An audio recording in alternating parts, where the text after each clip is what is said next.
Becky Hall. I'm the Executive Director at the Nevada Science Center, and I'm here with our Director of Research, Dr. Josh Bondi, and Tonopah Historic Mining Park here in Tonopah, Nevada, Jeff Martin, and he is also the park guide and park host. So before we get started with Dr. Josh and Jeff, I wanted to tell you a little bit about where we are. So like Ralph said, we're in Tonopah, Nevada at the Historical Mining Park. We're halfway between Vegas and Reno on the 95 and 6. So if you're ever traveling from Vegas to Reno or Reno back to Vegas, we're about halfway in between. So we're here, we're gonna be talking about historical mining and how that mining from the past has also come to the future and are present here in Tonopah. So I'll give it to Josh and Jeff and we'll learn more. Thank you, Becky.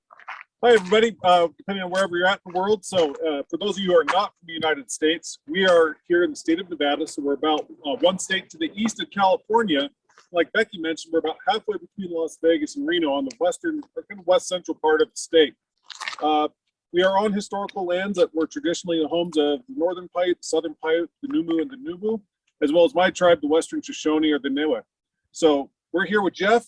And Jeff's here to share with us the importance of where we're at here in Tonopah and the importance of mining to especially the economy of our home state here in Nevada. So Jeff, why don't you tell us what the importance is here of our Tonopah Historic Mining Park? So welcome everybody. Thanks for attending. Today I'm going to kind of cover the discovery of Tonopah, and it's going to start with a gentleman by the name of Jim Butler. Jim was what they called a part-time prospector, but he was a full-time rancher, and he lived in an area called Monitor Valley, which is about 70 miles away.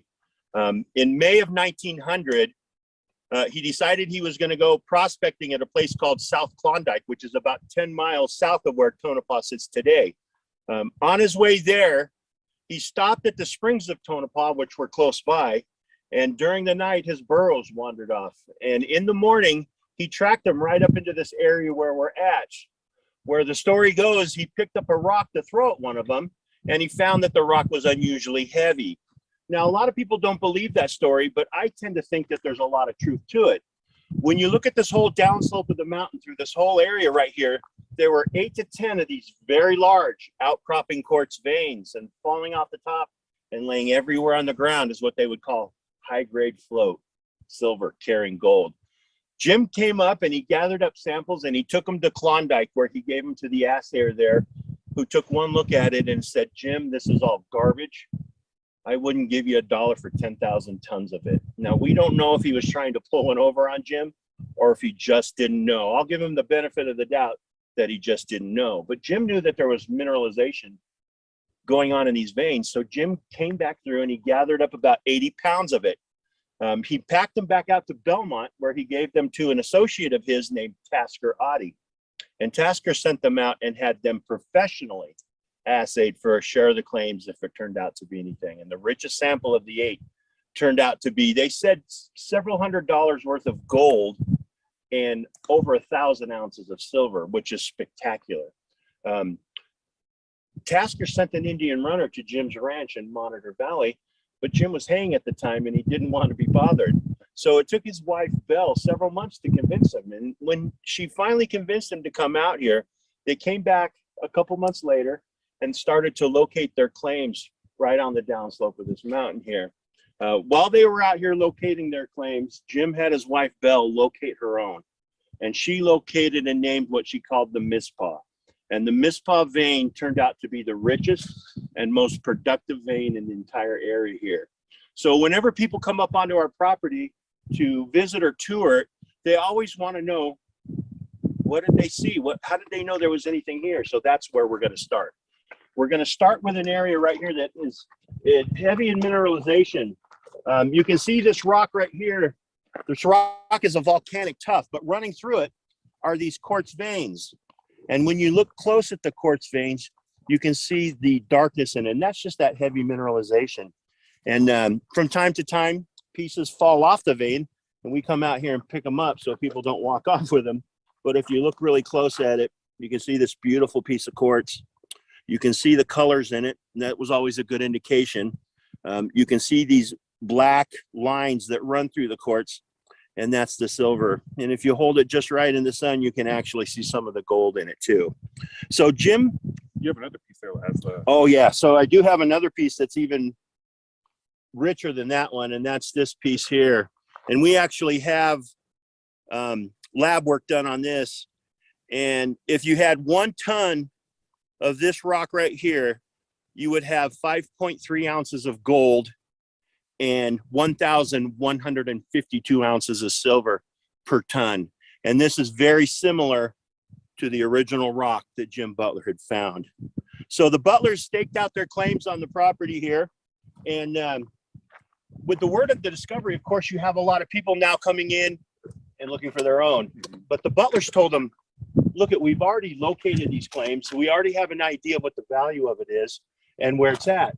But if you want to lease a 50-foot section of the vein, pay us a 25% royalty, you can keep the rest and we could do it on a handshake.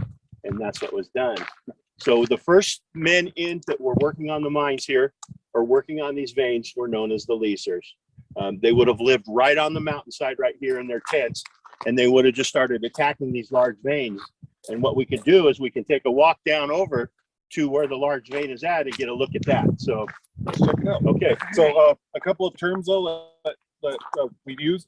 Assayers. Yes. That's using chemistry to figure out what's in a rock. So those are chemists, professional chemists that were on mine sites and in professional Correct. labs. Yeah. So they would do a chemical analysis of the rock, and they would give you a pretty accurate value of what is in the rock as far as the specimen or the minerals that go. So, And there are still professional assayers around, especially the state of Nevada. all the major mining companies have them. Right. Yeah. And then a vein is a volcanic intrusion. So it's a special type of volcanic rock. Right. And these veins were what they would consider epithermal veins. So they were deposited through this hot fluid. Right. And the chemicals within the hot fluid. And once it started to cool and harden, it was what they would say the perfect storm. And these high mineralization veins would form. So Awesome. So let's just take a short walk right over here. So, yeah, so here we are. We're standing on what we call the Stoke Bridge. And it spans what we know as the Mid-Spa stope or open vein. Stope is a mining term. When they are removing the material from the veins, they're stoping the veins. You can kind of get an idea how the first guys in the leasers would just start breaking rock right on the surface of these veins and chasing them in. And when you look at the size of it, it's pretty impressive. And then to think that all this was broken and removed by hand. So they would have had minimal tools, pickaxe, shovel, maybe a chisel and a hammer, and they would just break that rock up. They didn't have a lot of money to purchase dynamite or other materials like that. But when you think about every 50 feet being another leaser, there wasn't really a lot of blasting that they could do. Because if you weren't coordinated with the other guys on the vein, you could end up blowing somebody right off the vein. So, And how deep did they actually dig by hand here? so these areas that we're looking at right here, 100 feet, 150 feet, Straight down just by hand. by hand, yeah. And they did this in about a year's time. And then, of course, when the leasers were done, and the original claims were sold, then the big money came in and the mining changed. Instead of them chasing these veins from the surface on down, they're now drilling these large mine shafts, like underneath that steel head frame there, straight down, and then drifting right over into the vein. And now they're working their way up and letting gravity help them fall the rock. So about how deep did when the big money came in and they're drilling from the head frames down, about how deep were they going with those? yeah, so the big money came in, the big manufacturing or the big mining came in about 1902, and they started drilling down. By 1907, they were down 1,000 feet already. So that's pretty impressive. And when you think about all the tunnels and the workings that's below this entire area, they say anywhere from 300 miles to possibly 500 miles. It doesn't seem like it's possible, but when you think about the size of the Tonopah mining district, it's feasible because it's a pretty large district. So, and it's an amazing view to stand up here and to look down into the bridge. So or down this into the bridge that tunnel. we're standing over goes hundreds of feet down. It's pretty cool. Yeah, and something else that's really kind of neat to see when you're standing and looking at these open stopes or these open veins is the color of the rock on the face. Take a look. And it's just kind of the evidence of what I was talking about with the heavy mineralization. So what colors do you see? Like what indicate like that there was? Yeah, so you see that the rust color, and that's just iron staining. And then you see some of that black rock, and that's probably what they would call a manganese oxide. And then there's a lot of the colored rhyolite through here, and it's just the evidence of really rich deposits. So rhyolite's a special type of geologic rock that forms from volcanic eruptions that have lots of quartz in them. So that tends to be that's the host rock here. The host rock or the country rock or whatever they want to refer to it as, but it's really common throughout this entire area here. So one of the really important parts about the story here at Tonopah is that mining drives technological and scientific innovations. Yes. So when there's money to be had, people develop ways to get at it, right? Oh, absolutely. And in the early days, you could see just the beginning of the mining on the veins. There was no train or rail service here until almost 1905. So that tells you for almost 5 years, most everything that was being hauled out on wagons. The closest railhead was probably about 60 miles northwest of here. So it would go, in the early days, it was probably close to 6 days on a wagon. And then it would be put onto a train and they could haul it over into California to be processed at the mills. And then when, of course, the big money came in, their goal was to have their own processing here. In 1906, they built the first cyanide processing mill about 14 miles out at a place that they called Miller's. And it was a 100 stamp, one of the first cyanide plants in the area. When I say cyanide, they were using the cyanide to actually extract the silver and the gold from that crushed rock. And what the cyanide does, it would attach itself to the silver and the gold. So when they drain the cyanide off, it would bring it with it. And then there's some other processes to separate it all out and bring it to ingots. And that's still a process. That it is still yeah. So that's one of the things is, cyanide. They started experimenting with the cyanide in the late 1880s, and by 1900 they thought they had it down. But with the type of the rock that was here, it was high in sulfur and silicas.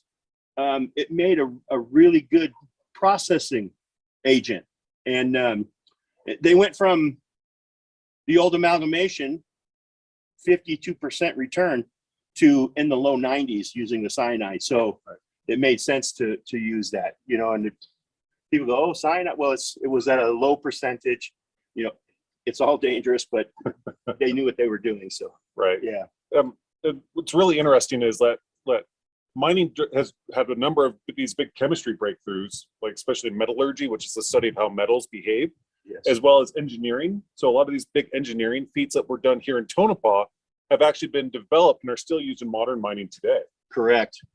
And something to think about with mining is just about everything that you use in your life today is mined. Right. If it's not grown on a farm, it has to come from there. somewhere. It is. If I have a bumper sticker, this is if it's not grown, it's mine. So right. From toothpaste to soap to just about everything else. And then there's the use that they use in technology,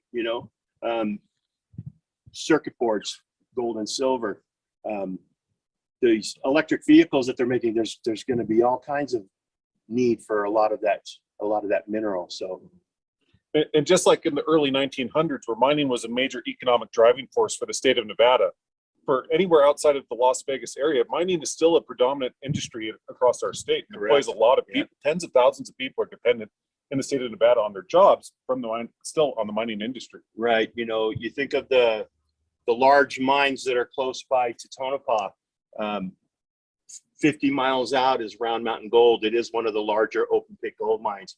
Been out there for a long time. They employ quite a few people. So that's part of our economy. To the southwest of us is Silver Peak, Nevada, the lithium mines. You know, that's something that's really growing right now. And in our area right here, we just had some exploratory drilling done, and I guess there are some lithium deposits in the area. So when you have mining, when you have a mining town like Tonopah, there's always going to be the peaks and valleys. It's going to be a roller coaster ride. You know, you're going to ride that high, and then all of a sudden it's going to stop and you're going to drop back down, and then something else is going to come up and you're going to ride that high. And it's just that way. And it's been that way here for 122 So years. speaking now. of those peaks and highs and lows, what was Tonopah like over 100 years ago? So now we you know, outsiders kind of think of it as a sleepy historic mining town. Right. But what was it So, back then? Yeah, so it was a bustling town. So maybe we can expand and see some of the city right here, because we're at a great and if you look viewpoint. down, you see the two 5-story buildings right there, the Mizpah Hotel and the Belvada, and those are two of the first 5-story buildings in Nevada. Of course, there were some that was 6 stories prior to that, but didn't last long. They burnt down Virginia City area. But two of the first 5 stories in Nevada. The center of town was a bustling town.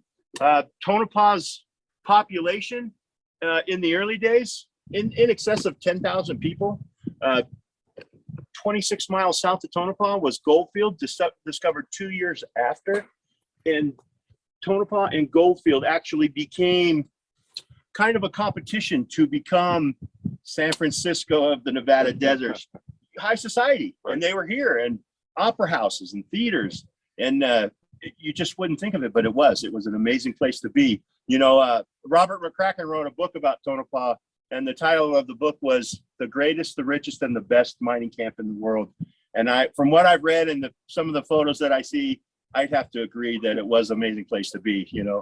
And then we're really fortunate that we still have all this on this property, you know, and that we're able to share it with people. Our whole goal is we want people to come into this property and just go, who knew? Right. You know, who knew? Because this was one of the most significant silver discoveries, not just in Nevada, but in the United States, maybe even the world. You know, when you think of the amount of silver that came out of the mines here, it's in excess of 175 million ounces of silver and over 2 million ounces of gold. And if you think of the values of that in today's money, that's 4 billion in silver and just under 4 billion in gold. So it's amazing. All right here where we're standing. All right here where we're standing. We're standing above what was known as the hot spot, or underneath us, 200 feet is this giant load of silver that they just attacked and removed and attacked and removed. And it's just, it's really amazing to think about, you know, back in the day, they would hold the miner's ball below ground in one of those big open chambers where they had removed this material from. And today, I think that would just be really amazing to be able to do that again. Right. Candlelit dinner, orchestra dancing, stuff like that. I think it would All be underground. all underground. Yeah. So, and then, like I said, we're really fortunate that this was all left behind. And I'm going to say, the Tonopah Mining Company had a very long life, 1902 to 1948. So, of course, like we talked about, peaks and valleys, there were times of not much going on, and then there were times that it would boom again or excel again. But that 48-year period, 46-year period was just, that's why all this stuff is still here, you know. We're fortunate, you know, we're really fortunate. So How many acres are we again? we are sitting on 113 acres, and it consists of the Silvertop mine, Yeah, which is Let's back point over let's here. point out some of these great things behind That's us. the Silvertop. And the Silvertop was also one of Jim's original claims, and it was a great producer. And if we turn back around and behind me, that's the Mizpah. That was the biggest producer of all. And you can see the large hoist house with the large steel head frame, one of the first in the West. And heavy lifting, the height of the head frame, the size of the motors in the building are actually what determine its capacity. And they talk about had a 7-ton capacity. Oh, wow. Can you imagine pulling 7 tons of rock out of the ground at a time? It's amazing. And people. And people, yeah, absolutely. And then up on the side of the mountain, you can just see the top of the Desert Queen. And that's one of the most recognizable head frames in the West. And it has this ore storage bin on the front of it that's actually in the shape of the state of Nevada. So when you come to visit the park, we'll get you up there and you can look around. It's quite amazing. So, and then the North Stars up on the side of the mountain, the Montana Tonopah, those are competing companies, but the Desert Queen, the Silvertop, and the Mitzvah were all part of Jim Butler's original 8 claims and all turned into the Tonopah Mining Company. Thank you so much. You're Jeff. welcome. You're And- welcome. And so I think we have time, Ralph, if you want to, if we've got questions, we're happy Absolutely. We certainly have questions. So first of all, thank you, Jeff, and everyone at the Nevada Science Center. Thank you, everybody at the Geological Society of Nevada, and definitely the Tonopah Historic Mining Park. I would be remiss to not mention that they have a very special event. If you are in the Tonopah area or traveling through this summer, they have the Mining Park Summer Soiree, which is going to be held on June 11th this year. It's a fundraiser for the foundation that they have. And it's free park access, live music and dancing, free barbecue dinner. So those who are traveling through the great state of Nevada. We have plenty of questions, one of which comes from one of our friends in Italy, and they wanted to know, when was the last time mining was done in Tonopah? So the last time mining was done directly on this property would have been 1948. And 48 was the last year. There has been exploratory or sampling done of the big dumps. Some of the numbers were worthwhile, but nothing ever really happened over it. And that was back in the 80s. So Yeah, so this is still an area because of the geology. Geologists and mining geologists are still very interested in it, because just because they're done right here doesn't mean there's not other similar geological situations where there might be gold or silver nearby. correct. Yeah. And there's a lot of exploratory drilling going on in the area now. So That's, and you pointed out a lot of interesting stuff. Some of our younger folk, they wanted to know, can you talk about if mining, what were the safety issues when it came to mining back during those times? yeah, so unfortunately, there wasn't any real safety protocols, especially when the big money came in. The owners and the operators, they knew that you could be replaced. It's just like anything. Until 1911, in the Belmont mine here in Tonopah, there was a major mine fire. And after that mine fire, the state of Nevada and the mining, they got interested in mine safety. So that was kind of the beginning of setting up protocols and rules and regulations to keep miners safe. So just in the United States, we have an organization called OSHA, which takes care of people, make sure people are safe at work. In the United States, there's a parallel one called MSHA, yes. which is specific to mining safety. So the rules and regulations of 120 years ago compared to today are completely different, and thankfully so. Yeah, it didn't sound like a fun time to work. Hard work. Yeah, we had a question from one of our students. They want to know which city came first when it came to mining cities in Nevada, Virginia City or Tonopah? Virginia City came first, and Virginia City, 1859 is when they first started mining in Virginia City. And by 1864, that's when Nevada became a state. That's why we're known as the Battle-Born State or the Silver State. When the mining started to slow down in Virginia City in the late 1800s, people were leaving. There wasn't a lot going on. And then Jim Butler discovered Tonopah. And that's our claim to fame, is we're the silver that saved the state. So with the discovery of the silver here, people started coming back into the state to work. It's the best thing for an economy is people working. 2 years after Tonopah, Goldfield was discovered. 2 years after that, the Beatty and Rhyolite area was discovered. So that 4 to 5 year period, in the central Nevada area is what really got the state going again. So we're thankful for that. And that's, you know, we're fortunate to have that. So Absolutely. yeah. Well, we're thankful for you and your organization. We feel fortunate that you and Josh and Becky are helping educate and inspire so many kids who have taken an interest in the history of mining in our great state here in Nevada. One of our students overseas, they want to know what was used to extract with the old amalgamation. Actually, I think that comes from a fellow expert. So do you guys know that term or no? I think they're talking about how did they extract the ore? Yeah. Can you explain a little bit about that? So the mercury works similar to the way the cyanide did, as it would attach itself to the silver and the gold, and then it would hold on to it. And when they would bring the mercury off, they would have to process the mercury to separate the silver and the gold out. And it was a kind of a nasty process. And not as efficient either, right? It wasn't as efficient. Mercury, it's, you know, there's a lot of problems with mercury. It never goes away, you know. And if you think about some of the areas where they were using the mercury to process, it's still in some of the water sources. So yeah. Definitely not good stuff. Yeah.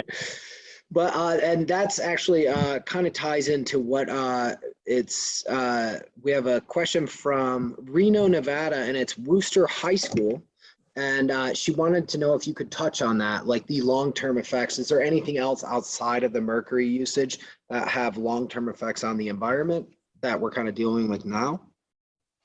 So there's always going to be a long-term effect, especially from any of the early mining that was done 120 years ago. But over time, they've gotten much smarter about it and have implemented regulations when it comes to mining and processing.